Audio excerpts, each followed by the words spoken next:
बिस्मिल्लाहिर्रहमानिर्रहीम। वेलकम, अस्सलाम वालेकुम dear students. Welcome to Gulfashah high school online lecture system. उम्मीद करती हूँ आप सब खैरियत से होंगे। जी स्टूडेंट्स, आज हम करेंगे उर्दू का बाब नंबर 15। इसका उन्वान है स्काउटिंग। जी स्टूडेंट्स, आज हम स्काउटिंग के बारे में पढ़ेंगे। स्काउटिंग क्या है, ये कैसी तहरीक है, कैसी तंजीम है, इसके बानी का नाम क्या है और ये क्या करती है, इसका मकसद क्या है, इस तमाम के बारे में हम इस कहानी में पढ़ेंगे। तो आपने इस कहानी को अच्छे तरीके से रीड कर लेना है और इसकी इमला को अच्छी तरीके से याद करना है और ख़ास तौर पे इसके जो मुश्किल अल्फाज हैं इनको भी आपने ज़हनशीन करना है। इसके बाद हम इसके करेंगे अल्फाज मानी। अल्फाज मानी में सबसे पहले है हमारे पास लफ्ज़ स्काउट। इसका मानी है निगरान, फ़ाल काम करने वाला, मुंतकिल एक जगह से दूसरी जगह चले जाना, खसूसियात खूबियाँ, बरतानवी अंग्रेज़, कफ़ातशार कम खर्च, रफ्ता रफ्ता आहिस्ता आहिस्ता, मुफीद फ़ायदे वाली। इसके बाद हम करेंगे इसकी मश्क में है सबसे पहले सवालात के जवाब तहरीर करें। हाशिर को कराची क्यों जाना पड़ा? इसका जवाब है हाशिर को अपने वालिदैन के साथ कराची इसलिए जाना पड़ा क्योंकि इसके वालिद का तबादला कराची हो गया था। अगला सवाल है स्काउट तहरीक किसे कहते हैं? इसका जवाब है स्काउट स्कूलों और कॉलेजों के तलबा की एक तंजीम है जिसमें तलबा को अपना काम खुद करना सिखाया जाता है। इसके अलावा दूसरों की मदद करने की तरबियत भी दी जाती है। सवाल नंबर 3 है स्काउट तहरीक के बानी कौन थे? इसका जवाब है स्काउट तहरीक के बानी बरतानवी फ़ौज के एक अफसर रॉबर्ट बैडन पाउल थे। तीसरा सवाल है स्काउट इज्तिमा को क्या कहते हैं? इसका जवाब है स्काउट्स के इज्तिमा को जम्बूरी कहते हैं। सवाल नंबर 5 है स्काउट के 3 दर्जे कौन से हैं? इसका जवाब है 7 से 11 साल के स्काउट शाहीन स्काउट कहलाते हैं, 11 से 17 साल के स्काउट बॉय स्काउट्स कहलाते हैं, 17 से 25 साल के स्काउट्स रोवर स्काउट्स कहलाते हैं। अगला सवाल है खाली जगह पुर करें। जी स्टूडेंट ये खाली जगह मैंने आप यहाँ पुर की हैं, आपने इसके अकॉर्डिंग ही अपनी जो लेसन की खाली जगह वो पुर कर लेनी है। ये आपके सामने है। पहला है हाशिर और उमर बहुत अच्छे दोस्त थे। दूसरा है हाशिर को अपने वालिदैन के साथ कराची मुंतकिल होना पड़ा। स्काउट स्कूलों और कॉलेजों के तलबा की एक तंजीम है। स्काउट्स के इज्तिमा को जम्बूरी कहते हैं। बॉय स्काउट का नस्बुलैन है हर लम्हा तैयार रहना। सवाल नंबर 3 है दिए गए अल्फाज को उनके मायने से मिलाएं।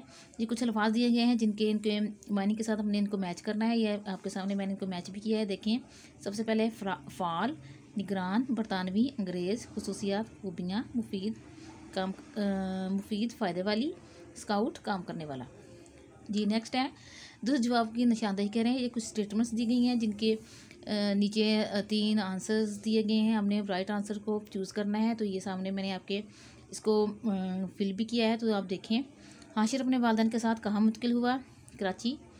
हाशिर कितने अरसे बाद उमर से मिलने आया? 3 साल। स्काउट तंजीम की बुनियाद कब रखी गई? 1907 में। स्काउट के कितने दर्जे होते हैं? 3। अगला सवाल है दिए गए अल्फाज को अपने जुमलों में इस्तेमाल करें। ये कुछ अल्फाज दिए गए हैं जिनके जुमले मैंने आपके सामने राइट भी किए हैं। देखें, पहला लफ्ज़ क्या है? तहरीक। हाशिर अपने स्कूल की स्काउट तहरीक में शामिल है। दूसरा है तबादला, मेरे वालिद साहब का तबादला कराची से लाहौर हो गया है। जम्बूरी, स्काउट्स के इज्तिमा को जम्बूरी कहते हैं।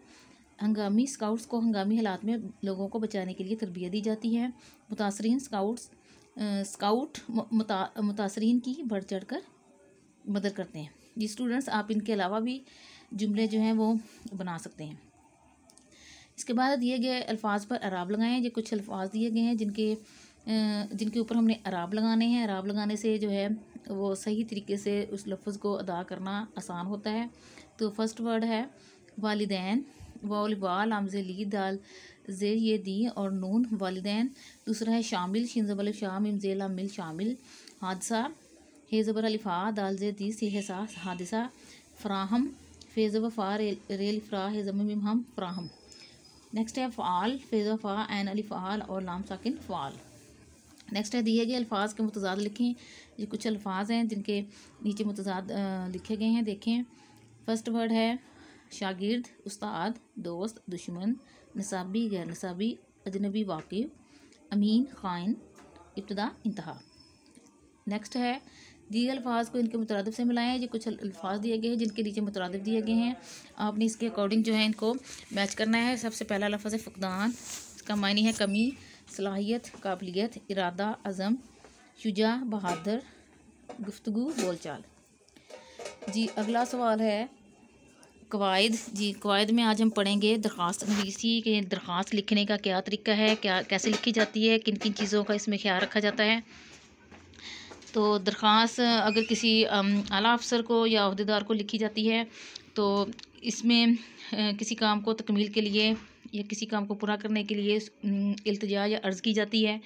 हम अमूमन अपने स्कूल के प्रिंसिपल, हेडमास्टर या हेडमिस्ट्रेस के नाम दरख्वास्त लिखते हैं, जो कि दरख्वास्त होती है ज़रूरी काम की, शादी में शिरकत की या सर्टिफिकेट की के हसूल के लिए दरख्वास्त होती है।